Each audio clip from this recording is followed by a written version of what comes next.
اللهم صل على محمد وعلى آل محمد كما صليت على إبراهيم وعلى آل إبراهيم إنك حميد مجيد. اللهم بارك على محمد وعلى آل محمد كما باركت على إبراهيم وعلى آل إبراهيم إنك حميد مجيد. امام بخاری رحمۃ اللہ علیہ ایک باب قائم کرتے ہیں کہ علم کو، تفسیر کو، حدیث کو لکھنا بھی جائز ہے. اس کے بارے میں کئی حدیثیں پہلے آ چکی ہیں اور ایک حدیث آج کہ علم کو لکھنا بھی جائز ہے. اور یہ ایک ایسا واقعہ ہے کہ بڑا مشہور واقعہ ہے اور اس میں اہل سنت والجماعت کا موقف اور ہے، اور جو روافض ہیں وہ سیدنا عمر رضی اللہ تعالی عنہ پر اعتراض کرتے ہیں.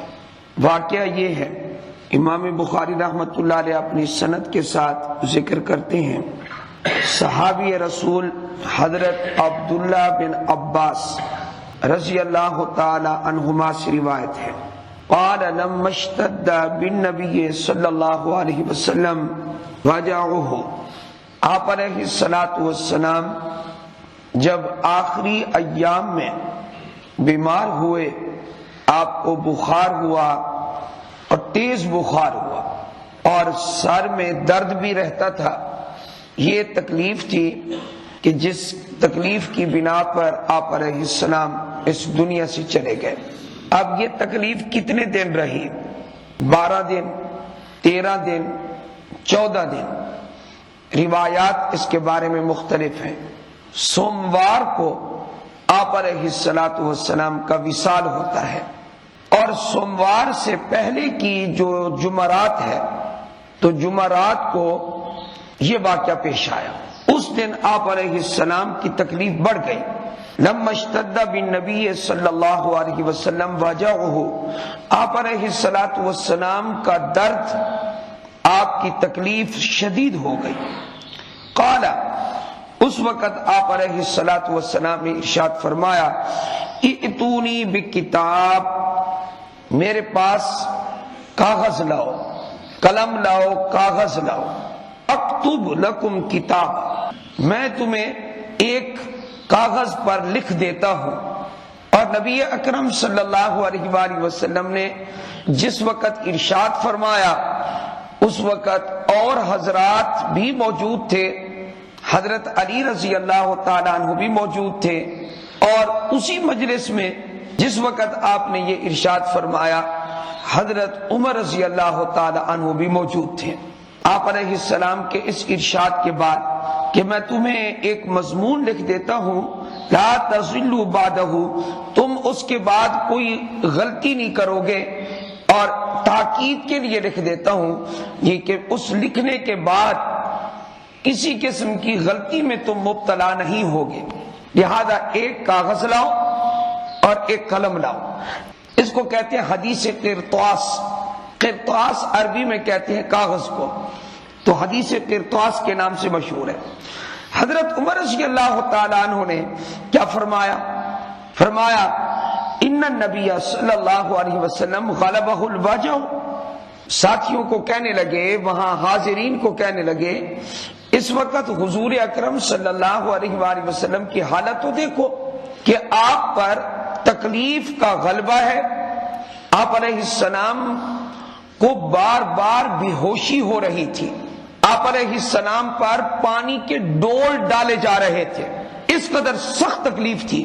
تو حضرت عمر رضی اللہ تعالی عنہ نے منع کیا، کہا کہ اس وقت آپ علیہ الصلوۃ والسلام کو یہ تکلیف نہیں دینی چاہیے کہ آپ مضمون کو ہمارے لیے لکھیں، یعنی لکھوائیں، کاغذ قلم لایا جائے اور آپ کو تکلیف دی جائے. تو فرمایا میرا مشورہ اس کے بارے میں یہی ہے کہ آپ کو تکلیف نہ دی جائے. اور ساتھ ہی فرمایا وَإِنَّنَا كِتَابُ اللَّهِ حَسْبُنَا، ہمارے پاس اللہ تعالی کی کتاب موجود ہے، قرآن پاک موجود ہے، اور حسبنا یہ ہمیں کافی ہے. قرآن مجید کو جس نے مضبوطی سے پکڑ لیا وہ کبھی گمراہ نہیں ہوگا۔ یہ حضرت عمر رضی اللہ تعالی عنہ نے مشورہ دیا کہ اس وقت نبی کریم صلی اللہ علیہ وآلہ وسلم کو تکلیف دینا مناسب نہیں ہے۔ آپ حضرات خود سوچیں کہ جو کیفیت میں نے بیان کی ہے محدثین نے وہی کیفیت بیان کی ہے، سخت بخار ہو، آپ کے جسد اطہر پر پانی کے ڈول ڈالے جا رہے ہوں اور آپ علیہ الصلوۃ والسلام کو بار بار بے ہوشی ہو رہی ہو، اس حالت میں کسی قسم کی تکلیف دینا مناسب تھا؟ بالکل مناسب نہیں تھا۔ اور پھر یہ تھا کہ آپ علیہ السلام جو مضمون لکھوانا چاہتے تھے وہ مضمون تاکیدی تھا، ورنہ اس وقت تک دین کامل اور مکمل ہو چکا تھا، وہ صرف تاکید تھی تم لوگوں نے یہ کام کرنا ہے اور مضبوطی سے کرنا ہے۔ جس طرح کہ کوئی آدمی تاکیدن کہتا ہے کہ نہیں نہیں یہ کام تم نے ٹھیک طریقے سے اچھے طریقے سے کرنا ہے، جم کے کرنا ہے، تو ایک مضمون تاکیدی لکھوانا چاہتے تھے۔ باقی میں آگے عرض کرتا ہوں کہ کیا لکھوانا چاہتے تھے۔ فرمایا فاختلفوا، اس وقت حاضرین میں اختلاف ہو گیا، بعض کہنے لگے کہ کاغذ قلم لایا جائے اور بعض کہہ رہے تھے کہ نہیں اس کی ضرورت نہیں ہے۔ وَقَاسُرَ اللَّغَةُ، اور شور زیادہ ہو گیا، یعنی آوازیں کچھ زیادہ ہو گئی، بعض نے کہا کہ لاؤ، بعض نے کہا نہیں۔ حضرت عمر نے فرمایا نہ لاؤ، اس وقت حضور علیہ السلام کو تکلیف نہ دو۔ قال، آپ علیہ السلام کو ہوش بھی آ گیا، یہ تو آپ نے یہ فرمایا جب شور زیادہ ہوا، قوموا عنی، تم مجھ سے چلے جاؤ، بس علیحدہ ہو جاؤ، اس وقت شور کو میں برداشت نہیں کر سکتا، اس وقت جو آوازیں ہیں وہ طبیعت برداشت نہیں کر سکتی۔ آپ علیہ السلام کی طبیعت اس وقت بہت ہی کمزور ہو چکی تھی۔ فرمایا قوموا عنی ولا ينبغي عندي التنازع، اور میرے پاس جھگڑا مناسب نہیں ہے۔ یہ حدیث یہاں تک ہو گئی ختم، لہذا جھگڑا نہ کرو۔ جھگڑے سے کیا مراد ہے کہ یہ آوازیں جو آ رہی ہیں یہ آواز بھی میں برداشت نہیں کر سکتا، اس وقت مجھے بڑی تکلیف ہے، بس تم چلے جاؤ۔ ابن عباس رضی اللہ تعالی عنہما اپنے شاگردوں کو جب یہ حدیث بیان کرتے تھے تو حضرت ابن عباس نے ایک موقع پر یہ حدیث بیان کرنے کے بعد فخرج ابن عباس، اس جگہ سے ابن عباس باہر نکلے یہ حدیث بیان کر کے، اور ساتھ ہی یہ فرما رہے تھے یقول ان الرزیۃ کل الرزیہ، بڑی مصیبت بڑی تکلیف، ما حال بین رسول اللہ صلی اللہ علیہ وسلم بین کتابہ، یہ وہ ہے جو حائل ہو گئی، رکاوٹ بن گئی تکلیف آپ علیہ السلام کے درمیان اور آپ کے لکھوانے کے درمیان۔ وہ تکلیف کوئی چھوٹی تکلیف نہیں تھی، وہ تکلیف بہت بڑی تکلیف تھی کہ جس نے آپ صلی اللہ علیہ وسلم کو لکھنے نہ دیا۔ ظاہر ہے آپ خود تو نہ لکھتے، آپ وہ مضمون لکھواتے آپ علیہ السلام۔ اب آپ نے یہ حدیث سن لی، میں نے پوری حدیث کا ترجمہ بھی کر دی۔ سب سے اہم بات یہ ہے کہ ایک فرقہ ہے، ان کا نشانہ اور کوئی نہیں ہے، ان کا نشانہ صرف اور صرف ایک جماعت ہے، وہ ہمیشہ اس پر اپنے گولے برساتے ہیں، تان و تشنیع کے تیر برساتے ہیں، اور وہ کون لوگ ہیں؟ وہ روافض ہیں۔ انہوں نے ٹھیکہ لے رکھا ہے اس بات کا کہ کوئی بات ملے صحیح اور ہم اصحاب رسول پر اعتراض کریں، یہ وہ جماعت ہے۔ اس کی وجہ یہ ہے کہ ان کی محافل اس کے بغیر سجتی نہیں ہے، جچتی نہیں ہے۔ جتنا کوئی زیادہ گالی دے گا اصحاب رسول کو اتنا بڑا ان کے ہاں وہ مقبول ہوگا، اس کو داد اتنی زیادہ ملے گی۔ میں آپ کو سچ کہہ رہا ہوں، یہ بالکل حق کہہ رہا ہوں، وہ جتنا زیادہ گالی نکالے گا، اور گالی بھی مجھے یا آپ کو نہیں، کاش جتنی یہ گالیاں اصحاب رسول کو دیتے ہیں یہ سارے کے سارے مجھے دے دیتے، لیکن حضور کے صحابہ کو گالی نہ دیتے۔ حضور کے صحابہ اتنی پاکیزہ جماعت ہے۔ اچھا آپ یہ بتائیں، آپ کسی شاگرد کو پڑھائیں اور آپ کا شاگرد قابل نکل آئے تو آپ کتنا فخر کریں گے؟ یہ میرا شاگرد ہے، یہ میرا شاگرد ہے، اس نے میرے پاس پڑھا ہے، ہاں جی بابا میرے پاس پڑھا ہے اس نے۔ آپ حضرات تو اپنے شاگردوں پہ فخر کریں، اور حضور کے سارے شاگرد معاذ اللہ ناکام ہیں، کوئی بھی کامیاب نہیں۔ ایسا معلم تو حضور جیسا معلم تو کبھی دنیا نے دیکھا نہیں ہے، اور ان کے شاگرد کامیاب نہ ہو۔ اب بات سنیں آپ، اس لیے ہمارا جو سینہ ہے وہ ہر وقت اصحاب رسول کی عظمت سے ہر وقت بھرا رہنا چاہیے، چاہے وہ حضرت امیر معاویہ ہوں رضی اللہ تعالی عنہ، یا سیدنا عمر ہوں، یا سیدنا ابو بکر ہوں، سیدنا عثمان ہوں، سیدنا علی ہوں رضی اللہ تعالی عنہ اجمعین، ان سب کے بارے میں ہمارا تو سینہ بالکل صاف ہونا چاہیے۔ اب سنیں کہ اس کی حقیقت کیا ہے۔ امید ہے کہ آپ کو حضرت عمر کی نیت معلوم ہو گئی ہوگی کہ حضرت عمر کیوں نہیں لکھنے دے رہے تھے کہ بھائی یہ ایک تاکیدی مضمون ہے، حضور اکرم صلی اللہ علیہ وآلہ وسلم جی سب کچھ ہمیں بیان کر چکے، اور حجۃ الوداع کے موقع پر اعلان بھی ہو چکا، الیوم اکملت لکم دینکم واتممت علیکم نعمتی ورضیت لکم الاسلام دینا۔ خود اللہ اعلان کر چکا ہے، اس بات کا قرآن میں آ چکی آیت، دین کامل اور مکمل ہو چکا ہے۔ اس وقت کوئی فرض ایسا باقی نہیں رہا کہ جس کو حضور بیان نہ کر چکے ہوں، اور ہم صحابہ کو سب کچھ بیان کر چکے، جو دین ضروری تھا، جو پہنچانا تھا وہ پہنچا چکے۔ آپ علیہ الصلوۃ والسلام حجۃ الوداع کے موقع پر پوچھتے حل بلغت، اے میرے صحابہ یہ بتاؤ کہ میں نے اللہ کا دین پہنچا دیا تمہیں؟ تو صحابہ نے کہا آپ نے صرف پہنچایا، پہنچانے کا حق ادا کر دیا، تو دین تو سارا پہنچا دیا تھا۔ اب ظاہر ہے اب عقل مند آدمی یہی سمجھے گا نا کہ اب جو آپ لکھوانا چاہتے ہیں وہ کوئی فرض واجب تو نہیں ہے۔ اس لیے جب فرض واجب نہیں تو اس حالت میں، بیماری کی حالت میں، تکلیف کی حالت میں، شدید بخار کی حالت میں آپ صلی اللہ علیہ وسلم کو تکلیف دینا لا ینبغی، یہ تو مناسب نہیں ہے۔ سیدنا عمر حضور سے اتنی محبت کرتے تھے رضی اللہ تعالی عنہ، باقی حضرت عمر کا اس معاملے میں دخل دینا جائز تھا؟ تو حضرت شیخ الحدیث بخاری کی شرح میں لکھتے ہیں مولانا زکریا رحمہ اللہ، فرمایا بالکل جائز تھا۔ وجہ، کبھی آپ نے یہ حدیث سنی ہے کہ نبی اکرم صلی اللہ علیہ وآلہ وسلم نے ارشاد فرمایا میرے 2 وزیر آسمان کے ہیں اور 2 وزیر میرے زمین کے ہیں۔ آسمان کے 2 وزیر کون کون سے ہیں؟ جبرائیل اور میکائیل، یہ میرے آسمان کے 2 وزیر ہیں، اور 2 وزیر میرے زمین کے ہیں۔ اللہ نے 2 وزیر مجھے زمین کے عطا فرمائے ہیں، ایک ہے ابو بکر اور دوسرے ہیں حضرت عمر۔ اب وزیر کا کیا کام ہوتا ہے؟ بادشاہ کے بارے میں کوئی مشورہ دینا چاہے تو بادشاہ اس کو اجازت دیتا ہے نا کہ تو مشورہ دے۔ جی وزیر کا کیا کام ہوتا ہے؟ وہ مشورہ نہیں دیتا، بالکل وہ مشیر ہوتا ہے، وہ مشورے دیتا ہے آپ کو ایسا کر لینا چاہیے۔ اچھا میں آپ کو ایک حدیث سناتا ہوں، آپ حضرات حیران ہوں گے کہ یہ تو حضور اکرم صلی اللہ علیہ وسلم کی طرف سے ان کو اجازت تھی، ایسے معاملات میں اجازت تھی۔ آپ علیہ السلام ایک باغ میں موجود ہیں، حضرت ابو ہریرہ کی حدیث ہے رضی اللہ عنہ، مشکات جلد اول میں ہے، فرمایا آپ ہمارے درمیان میں، پہلے صحابہ کے درمیان میں بیٹھے تھے، اچانک اٹھ کے چلے گئے اور کافی دیر ہو گئی کہ آپ واپس نہ آئے۔ آپ علیہ السلام کو ڈھونڈنے کے لیے صحابہ ادھر ادھر گئے، فرماتے ہیں کہ میں بھی آپ کو ڈھونڈتے ڈھونڈتے چلا گیا۔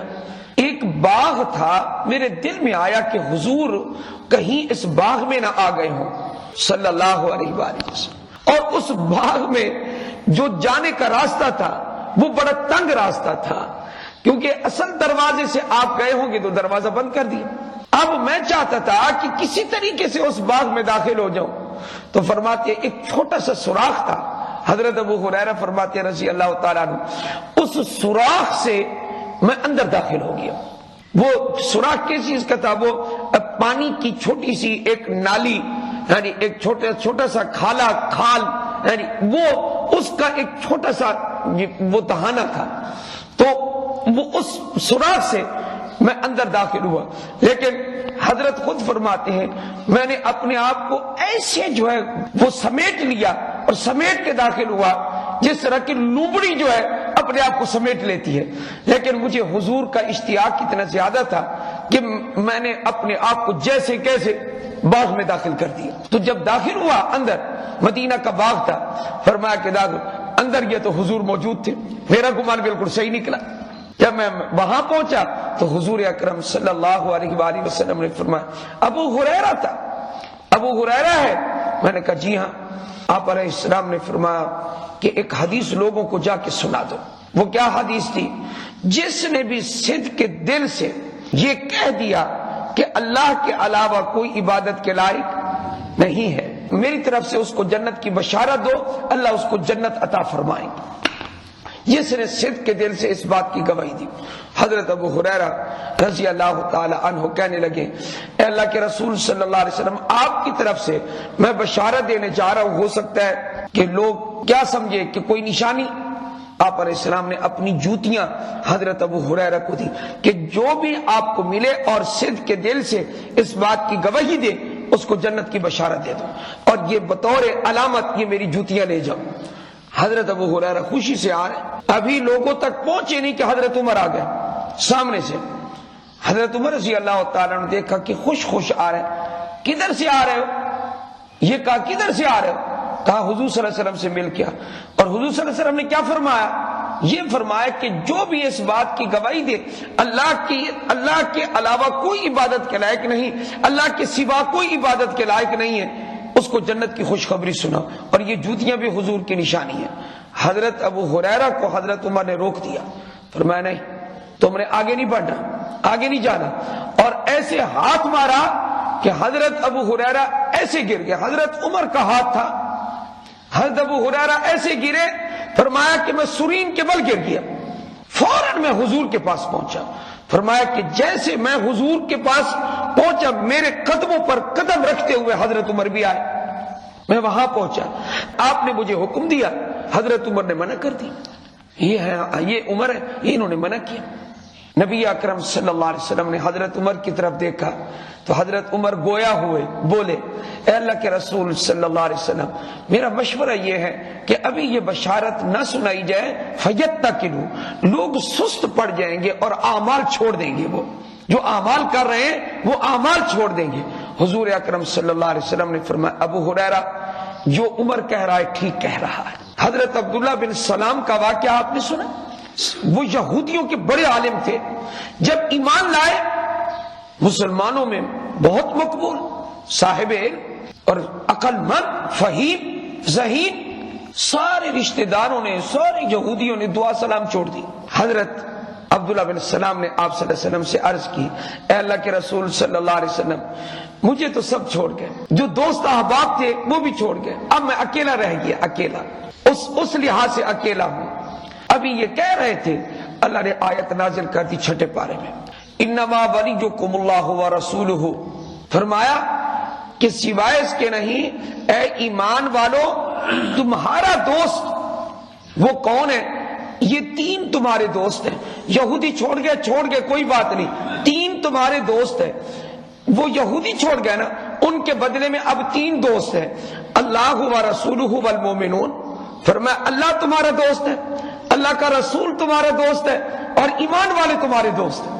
یا اللہ نے آیت نازل کر دی۔ اب سنیں کہ حضرت عمر نے یہاں بھی منع کر دیا، بھئی مناسب نہیں ہے بیماری میں لکھوانا، آپ صلی اللہ علیہ وسلم کو تکلیف نہ دو۔ اب بات چلی ہے کہ آپ علیہ السلام کیا لکھوانا چاہتے تھے؟ روافض یہ کہتے ہیں، رافضی لوگ، حضرت علی کی خلافت لکھوانا چاہتے تھے کہ میرے بعد خلیفہ بلا فصل حضرت علی ہوں گے، حضور یہ لکھوانا چاہتے تھے۔ حضرت عمر نے منع کر دیا کہ نہیں یہ نہ لکھا جائے، حضرت علی کی خلافت بلا فصل نہ لکھی جائے۔ ان کی اذانیں آپ نے سنی، علی ولی اللہ وصی رسول اللہ و خلیفتہ بلا فصل، حضرت علی کو یہ خلیفہ بلا فصل کہتے ہیں۔ حضور صلی اللہ علیہ وسلم کے فوراً بعد پہلا خلیفہ یہ حضرت علی کو مانتے ہیں، حضرت ابو بکر کو خلیفہ نہیں مانتے، حضرت عمر کو خلیفہ نہیں مانتے، حضرت عثمان کو یہ خلیفہ نہیں مانتے، اور کہتے کیا ہے؟ ادھر کہتے ہیں کہ علی مشکل کشا ہے اور آپ بھی سر دھن رہے ہوتے ہیں، اور ادھر ان کا مذہب یہ ہے کہ حضرت ابو بکر نے، حضرت عمر نے، حضرت عثمان نے حضرت علی سے خلافت چھین لی تھی۔ اب آپ یہ بتائیں، حضرت علی تو اپنی مشکل بھی حل نہ کر سکے، خلافت چھنوا بیٹھے۔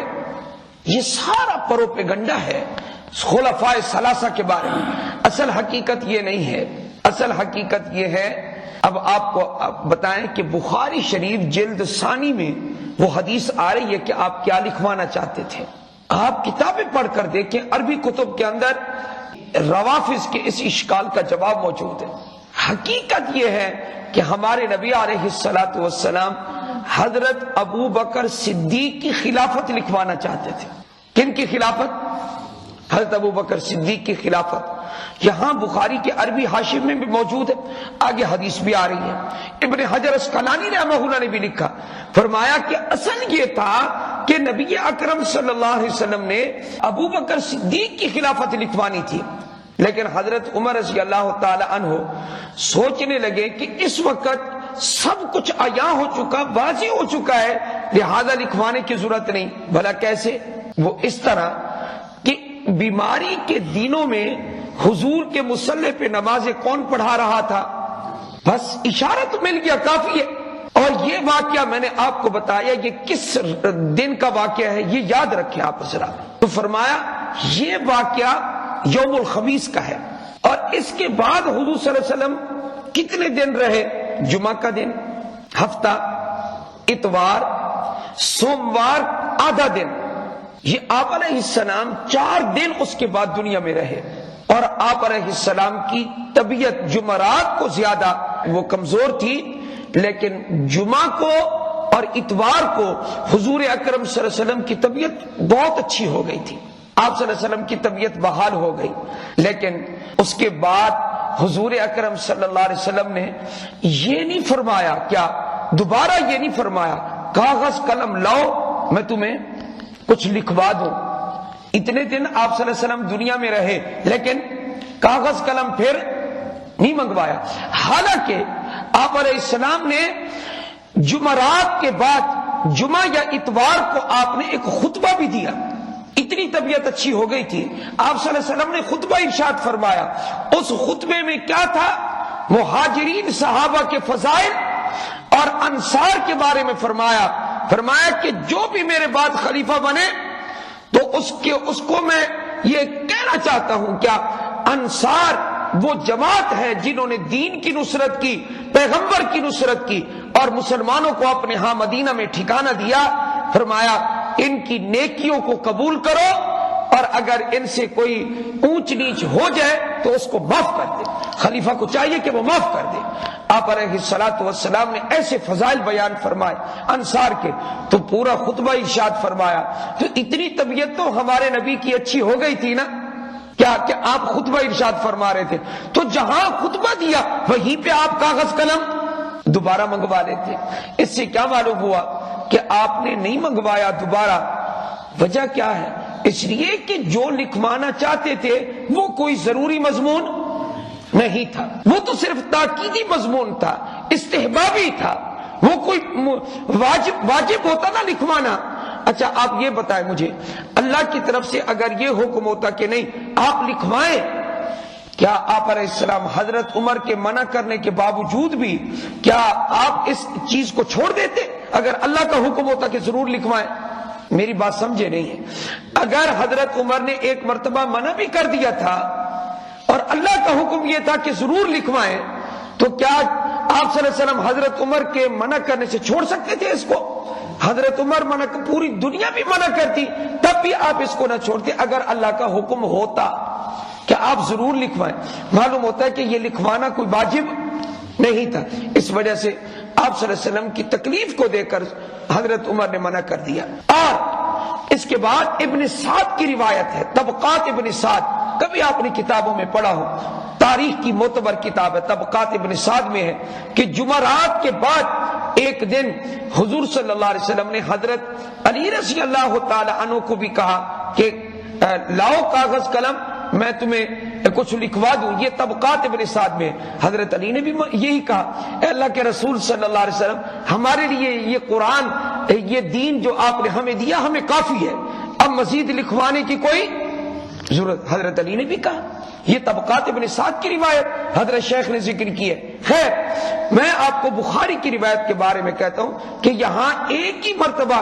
کا واقعہ ذکر کیا گیا ہے کہ جمعرات کو آپ نے کاغذ قلم منگوایا، حضرت عمر نے منع کر دیا۔ اب ذرا ہمارے استاد صاحب کا بھی جواب سنیں، لیکن وہ حدیث جو جلد ثانی میں آ رہی ہے میں وہ عرض کر دوں تاکہ بات مکمل ہو جائے۔ وہ یہ فرمایا، میرے دل میں آیا تھا کہ میں ابو بکر کی طرف پیغام بھیجوں، ابو بکر کے بارے میں میں یہ لکھ دوں کیا کہ میرے بعد جو خلیفہ ہوگا وہ کون ہوگا۔ آپ صلی اللہ علیہ وسلم نے جمعرات کے بعد ارشاد فرمایا کہ میں لکھ دوں ابو بکر کے بارے میں، خلافت کے بارے میں لکھ دوں۔ یہ جلد ثانی کے اندر روایت موجود ہے۔ پھر میں نے یہ ارادہ چھوڑ دیا، حضور اکرم صلی اللہ علیہ وسلم نے فرمایا میں نے یہ ارادہ چھوڑ دیا کہ ابو بکر کے بارے میں کچھ لکھوا دوں۔ فرمایا میں نے چھوڑ دیا، کیوں؟ وہاں الفاظ بڑے پیارے ہیں۔ میں نے کیوں ارادہ چھوڑ دیا؟ یہ یاد رکھنے کی بات ہے، یہ یاد رکھنے کی بات ہے۔ فرمایا یا اللہ والمومنون الا ابا بکر، فرمایا اللہ بھی انکار کرے گا اور مومن بھی انکار کریں گے جی میرے بعد کسی کو میرے مصلی پہ آنے دے یا میرا خلیفہ بنائے سوائے ایک شخصیت کے، الا ابا بکر، سوائے کس کے؟ ابو بکر کے۔ اب اللہ آنے نہیں دے گا، اللہ میرا خلیفہ کسی کو بنائے گا ہی نہیں میرے بعد فوراً سوائے کس کے؟ ابو بکر کے۔ اللہ بھی انکار کرتا ہے اور مومن بھی انکار کر دیں گے اور کہیں گے نہیں ہمیں خلیفہ بلا فصل جو چاہیے وہ صرف اور صرف ابو بکر چاہیے، تو اللہ خود ہی انتظام کر دے گا۔ حضور نے فرمایا اب میں نے ارادہ چھوڑ دیا، اور ایسے ہوا جیسے حضور کا ارادہ تھا ویسے ہوا۔ کیا لوگوں نے کس کو قبول کیا؟ سیدنا ابو بکر صدیق کو رضی اللہ۔ اس لیے فرمایا ارادہ میں نے کیا تھا کہ میں لکھ دوں، لیکن اب میں نے ارادہ چھوڑ دیا کیونکہ مجھے پتا ہے کہ اللہ اور مومن انکار کریں گے سوائے کس کے؟ ابو بکر کے۔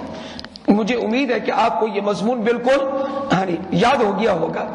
اب ہمارے استاد صاحب کا الہامی اللہ کی طرف سے جواب سنیں۔ ہمارے اساتذہ میں حضرت توسوی صاحب بھی ہیں، جیسے میں نے کل کہا رحمہ اللہ، وہ یہ فرماتے تھے اگر ہم شیعوں کی بات مان بھی لیں، رافضیوں کی بات مان بھی لیں کیا کہ حضرت علی کی خلافت لکھوانا چاہتے تھے اور حضرت عمر نے منع کر دیا، تو بڑا پیارا ان کو جواب دیا رافضیوں کو۔ کیا فرمایا کہ جب خلافت کس کی لکھی جانی تھی؟ تمہارے کہنے کے مطابق، ان کے کہنے کے مطابق کن کی خلافت؟ اگر حضرت علی کی خلافت لکھی جانی تھی تو حضرت عمر نے اگر کاغذ قلم نہیں دیا، انہوں نے یہ سوچا، فرمایا کہ ہم کیوں کاغذ قلم دیں، خطاب تو سب کو ہے، لہذا وہی کاغذ قلم اٹھا کر دینا جن کی خلافت لکھی جانی ہے، ہماری تو لکھی نہیں جانی، اس لیے جس کی لکھی جانی ہے وہی اٹھا کر دے۔ تو وہاں کون موجود تھے؟ حضرت علی بھی۔ اگر کس نے روکا تو کون دے سکتے تھے؟ حضرت عمر نے اگر منع کیا تو کاغذ قلم لا کر حضرت علی بھی تو پیش کر سکتے تھے، لیکن انہوں نے بھی پیش نہیں کیا۔ معلوم یہ ہوتا ہے کہ حضرت علی کو بھی بات سمجھ آ گئی، حضرت علی کو تو سمجھ آ گئی، لیکن ان رافضیوں کو آج تک بات سمجھ نہیں آئی۔ اور یاد رکھیں کہ حضرت ابن عباس جو کہہ رہے ہیں اوہو بڑی مصیبت تھی جو حائل ہو گئی حضور صلی اللہ علیہ وسلم کے درمیان اور ان کے لکھوانے کے درمیان، حدیث کے آخر میں آیا۔ اس کے بارے میں آپ حضرات یہ سن لیں، ابن عباس رضی اللہ تعالیٰ عنہ آرزو کر رہے تھے کاش وہ لکھا ہی جاتا تو بہتر تھا، یہ آرزو کر رہے تھے۔ اگر حضور لکھوا دیتے نا تو پھر بہتر ہوتا، پھر یہ جو بعد میں جنگیں ہوئی ہیں یہ جنگیں پیش نہ آتی۔ کون سی؟ جنگ صفین اور جنگ جمل، یہ پیش نہ آتی، کیونکہ اس میں ترتیب ہو جاتی نا لکھی ہوئی، پہلا خلیفہ ابو بکر، دوسرا خلیفہ عمر، تیسرا خلیفہ عثمان اور چوتھا خلیفہ۔ اس لحاظ سے جب وہ ایک ترتیب لکھی ہوئی آ جاتی نا سامنے تو پھر سب یہی کہتے بھائی یہ دیکھو بھائی یہ ترتیب ہے، اس ترتیب کے مطابق خلافت چل رہی ہے، لہذا جب اس ترتیب کے مطابق خلافت چل رہی ہے اب کسی کو جنگ کرنے کی کوئی ضرورت نہیں ہے۔ بعد میں کچھ لوگ ایسے پیدا ہو گئے جنہوں نے اسلام کے خلاف سازشیں کی اور پھر صحابہ کو آپس میں دور کرنے کی کوشش کی. سیدنا امیر معاویہ سیدنا علی رضی اللہ تعالیٰ عنہ یہ مصر کے بلبائی یہ اور لوگ داخل ہو گئے جن کا کام ابن سبا کا ٹولہ یہ لوگ داخل ہوئے اور انہوں نے جا کر اسلام کے اندر جنگیں پیدا کی ہیں اور جنگیں کروانے کی کوشش کی ہے. ورنہ صحابہ آپس میں شیر و شکر تھے اور انما المومنون اخوہ سوائے اس کے نہیں کہ مومن سارے بھائی بھائی ہیں. قرآن خود کہتا ہے. اس لیے ایمان والے کسی نے پوچھا نا حضرت علی رضی اللہ تعالیٰ عنہ سے فرمایا ادھر سے آپ کی جنگ ہوئی ادھر سے حضرت امیر معاویہ کا لشکر ہے ادھر سے بھی مسلمان شہید ہوئے ادھر سے بھی مسلمان شہید ہوئے. حضرت علی نے ایک ہی جواب دے کر بات کو ختم کیا فرمایا قتلانا و قتلاہم فی الجنہ ہماری طرف سے جو شہید ہوئے وہ بھی جنت میں امیر معاویہ کی طرف سے جو شہید ہوئے وہ بھی جنت میں.